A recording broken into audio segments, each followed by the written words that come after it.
Значит, я повторюсь и скажу, что, значит, хотя после 26 числа, когда силы оппозиции с участием российских войск были введены в город до 50 единиц бронетехники, танков, значит, эти 50 танков были уничтожены правительственными войсками и силами ополчения. Значит, было заявление генерала Грачева, который заявил такими словами: какой дурак себе позволил ввести танки в город. И 31 декабря сам же их ввел, только чуть количеством больше, до 200, до 250. И эти 200 танков практически были уничтожены. Практически прикрытия пехоты не было.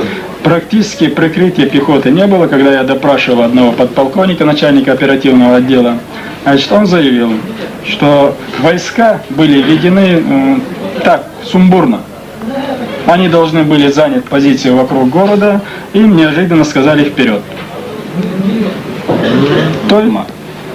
Вот. Мы думали, что все-таки Грачев не осмелится штурмовать город.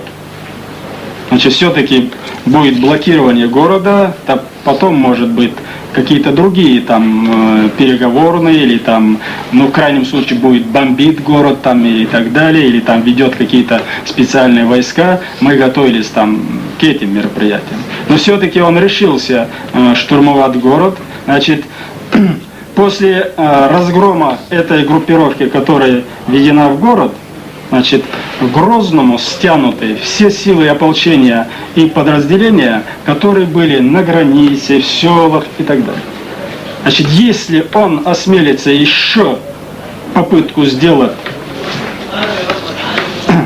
атаку города или штурм города, значит, сегодня мы располагаем силами и средствами в размере больше 10-кратном, чем в первый день 31 числа. То есть это опять будет бессмысленная, безрезультатная бойня, только в ужасающем форме. Вот. А если он решится, то есть полностью с лица земли стереть этот город, который действительно уже решился, уничтожается город полностью, вот, тогда нам остается этот город оставить здесь. То есть после, когда все-таки мы уверены, что победа будет за нами, значит, мы этот город оставим здесь, как памятник, и построим рядом другой город. А это вечно, как Хиросима, Нагасаки, будет слезами вспоминаться всеми людьми. Вот это варварство российского правительства и командования.